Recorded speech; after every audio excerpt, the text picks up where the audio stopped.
नमस्कार प्रेक्षकांनो, या मालिकेच्या आजच्या जबरदस्त भागामध्ये आपलं स्वागत आहे आणि त्यामध्ये अतिशय रोमॅन्टिक आणि वळण घेणारा ट्विस्ट आज आपण पाहणार आहोत आणि तो म्हणजे आता जय आणि शर्वरी एकमेकांच्या प्रेमाने एकमेकांकडे येऊन आता जयला शर्वरीच्या प्रेमाची कशी आता जाणीव होते आणि शर्वरी आता प्रेमाचं नाटक करून खरोखर कशी जयच्या प्रेमात पडते हे सगळे या व्हिडिओमध्ये आपण बघूयात.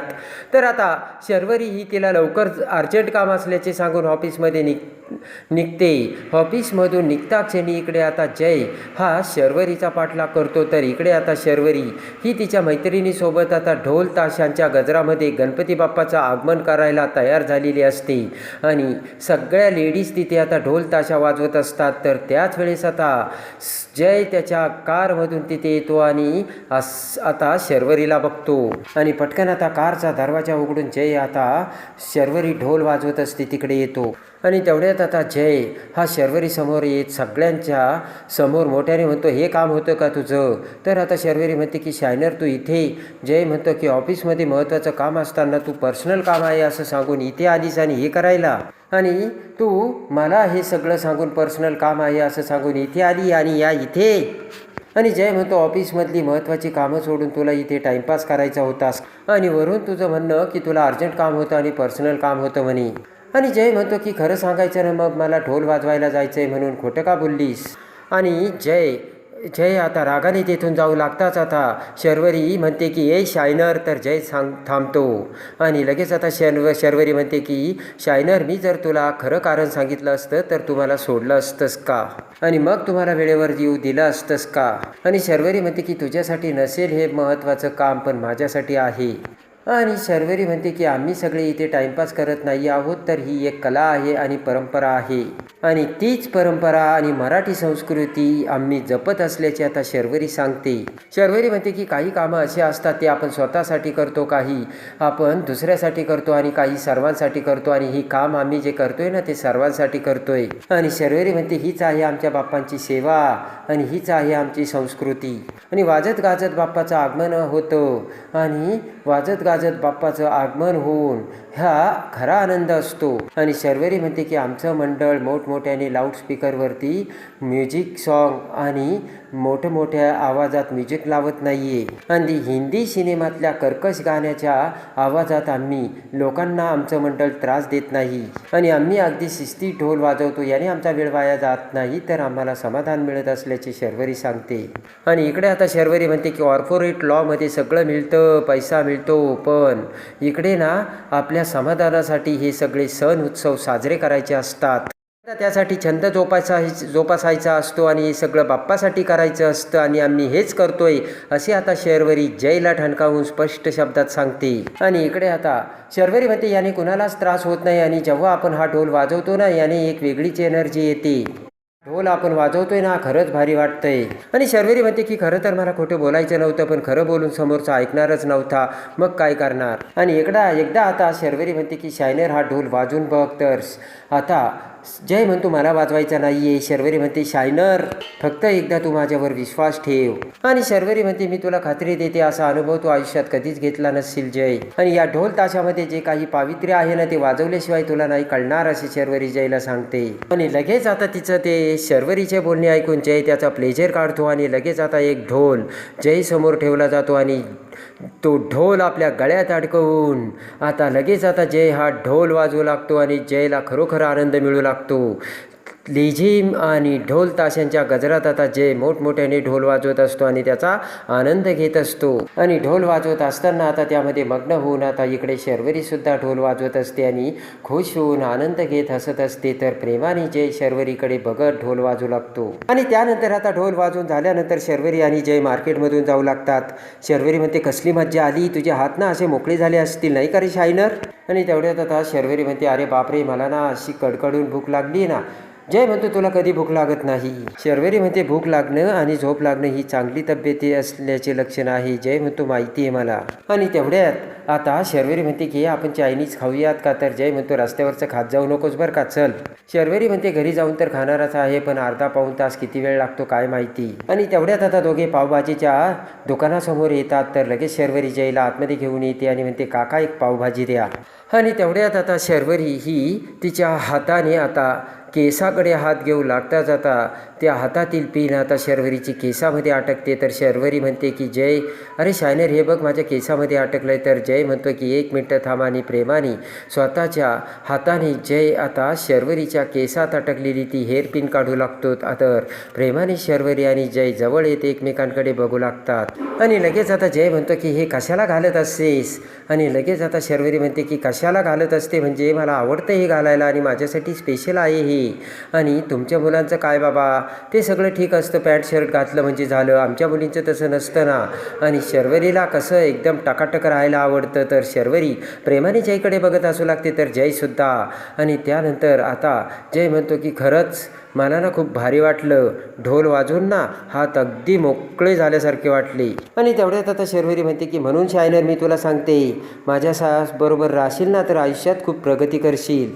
आणि लगेच आता पावभाजी तिथे येताच शर्वरी म्हणते की हात धुवून आले बरं का. आणि पटकन तिचा मोबाईल काढून शर्वरी बाजूला जाते आणि पुन्हा आता जयच्या मोबाईलवर आता मेसेज टाकते. आणि शर्वरीने मेसेज टाकलेला असतो, कुचू कुचू तुझा मेसेज दिवस कसा गेला.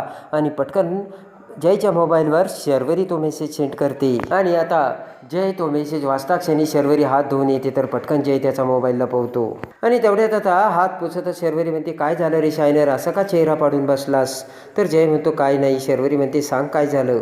शर्वरी म्हणते सांग ना, अरे मी तुझी फ्रेंड आहे ना, तुला काही प्रॉब्लेम असेल तर तू मला बोलू शकतोस. आणि जय म्हणतो सांगितलं ना काही नाही. तर शर्वरी म्हणते बोल ना शायनर. आणि लगेच आता जय म्हणतो सांगतो पण कुणाला सांगायचं नाही. तर शर्वरी म्हणते अजिबात नाही. शर्वरी आता पावभाजी खाऊ लागते. आणि जय म्हणतो एक मुलगी आहे, कोण आहे काय माहिती, पण मला ना ती खूप त्रास देते आणि सारखं ना वेगवेगळ्या नंबरवरून फोन करते, मेसेज करते आणि मला फार इरिटेट करते. आणि अरे बापरे, शर्वरी म्हणते मुलगी तुला त्रास देते आणि कसले मेसेज करते, कोणकोणते. तर लगेच आता जय म्हणतो कोणतेही मेसेज पाठवते, तुला बघून कसं तरी होतं, जेवलास का, असे खूप वेगवेगळे मेसेज असतात. आणि जय म्हणतो फिल्मी डायलॉग मारत असते ते काय कुचू कुचू वगैरे. तर आता शर्वरी मोठमोठ्याने असू लागते. तर जय म्हणतो झालं का, म्हणून मी तुला सांगत नव्हतो. शर्वरी म्हणते सॉरी मुलगी तुला त्रास देते ना, मोठा अचंबा वाटला मला, पण चुकीचं आहे बरं का हे. आणि लगेच आता जय म्हणतो बस झालं, आता ना मी तिची पोलीस कंप्लेंटच करणार आहे. तर शर्वरी घाबरते. आणि शर्वरी म्हणते एवढ्यासाठी तू तिला जेलमध्ये पाठवणार. तर जय म्हणतो हो, जय खानोलकरला त्रास देते का. आणि शर्वरी म्हणते की मुली असतात, पण मी तुला सांगते माझं तुझ्यावरती प्रेम आहे, हे सांगणं काय गुन्हा आहे का. तर जय आता शर्वरीकडे बघतो. शर्वरी म्हणते मुली हळव्या असतात तरीसुद्धा शायनर बघ तुला तिने फोन करून बोलण्याचं धाडस केलं. शर्वरी म्हणते की ती तुला मेसेज करते ना, आता तू सुद्धा तिच्यासोबत बोलायला लाग. आणि तू तिच्याशी बोलल्यानंतर मग तिला म्हणजे तुला कळेल ना तिला एक्झॅक्टली काय बोलायचं ते. आणि शर्वरी म्हणते की तुला समजून घेता येईल रे शायनर. आणि शर्वरी म्हणते की नाहीतर आतापर्यंत तू चिडचिड केली असणार, रागावला असणार आणि तिला धमक्या सुद्धा दिल्या असतील. तर जय म्हणतो तुला कसं माहिती. तर शर्वरी घाबरते. शर्वरी म्हणते की मला म्हणजे मी काय तुला आज ओळखते का, तुला चांगलंच ओळखून आहे मी. शर्वरी म्हणते ठीक आहे ती एवढी मॅच्युअर नसेल, पण तू आहे ना मोठा मॅच्युअर. आणि हसतच शर्वरी म्हणते त्यात काय एवढं बोलायचं आहे. तर जय म्हणतो विचार करतो.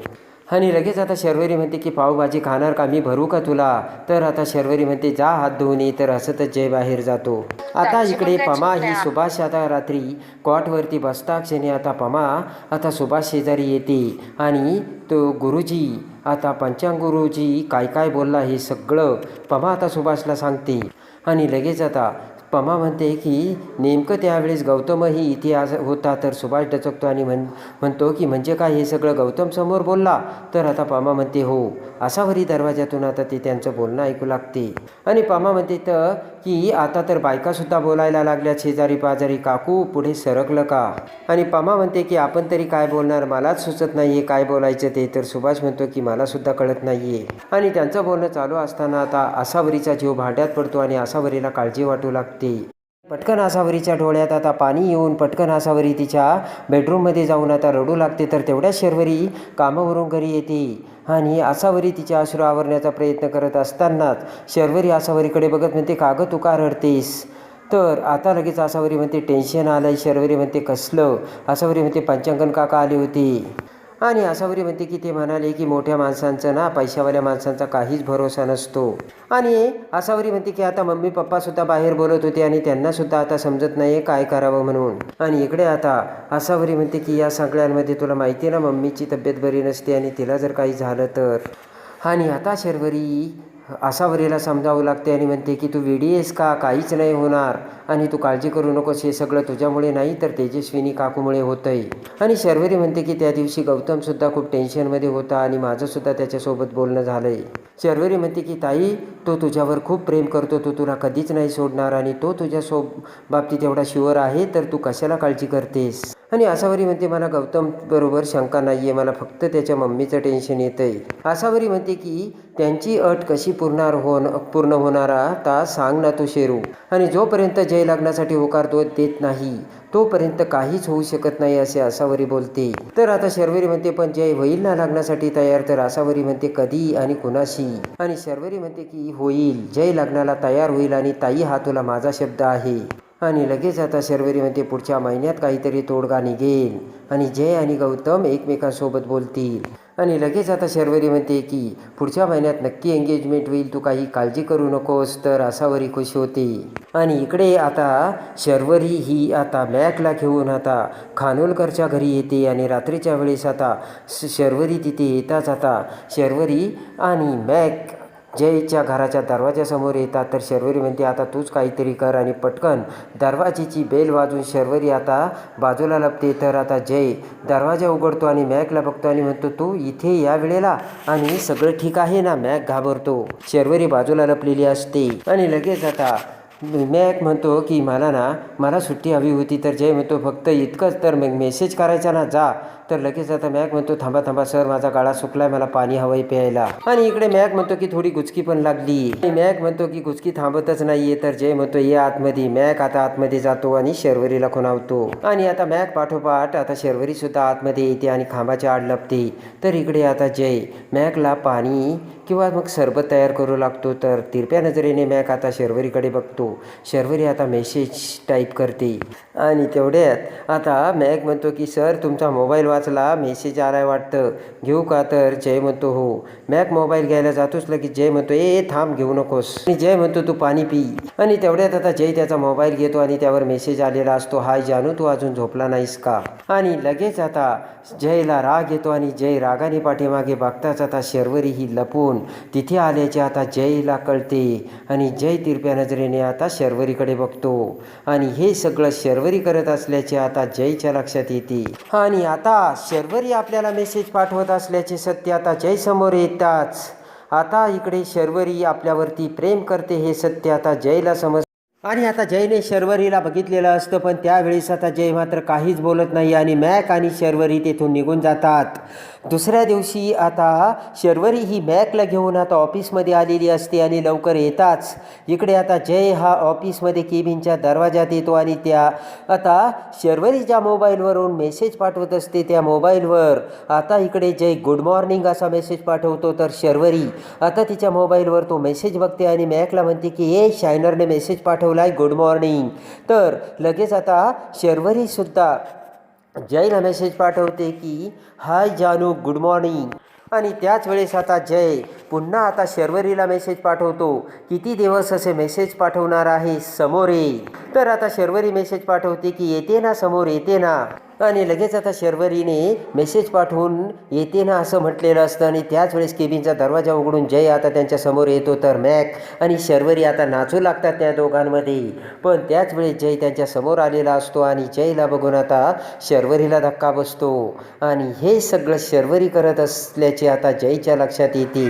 आणि शर्वरी आपल्या प्रेमात पडल्याचे बघून आता जयसुद्धा शर्वरीला मेसेजेस पाठवू लागतो. आणि आता शर्वरीला जयने रंगेहात पकडलेलं असतं. आणि जय शर्वरीला आता केबिनमध्ये बोलावतो. घाबरतच शर्वरी केबिनमध्ये येताच आता आपल्याला शायनर खूप रागवणार आणि बोलणार आणि आपला जॉब जाणार अशी शर्वरीला वाटू लागताच इकडे जय हा शर्वरीला म्हणतो की एवढं प्रेम करतेस का तू माझ्यावरती, आणि जर असे असेल तर मला सुद्धा तुझ्यावरती प्रेम आहे आणि मी सुद्धा तुझ्यावर तेवढंच प्रेम करतो असे म्हणत जय म्हणतो की लग्न करशील का माझ्यासोबत, तर शर्वरीच्या डोक्यावरचे केस उडालेले असतात आणि लगेच आता शर्वरी अवाक होऊन जयकडे बघू लागते. तर जयने शर्वरीला आता प्रेमाने लग्नाचं प्रपोज केलेलं असतं. तर जयसुद्धा आता पडलेला असतो तो शर्वरीच्या प्रेमात. तर शर्वरी आता जयला कसा होकार देणार हे बघण्यासाठी आणि या मालिकेच्या डेली अपडेटसाठी आपल्या चॅनलला लाईक करा, सबस्क्राईब करा.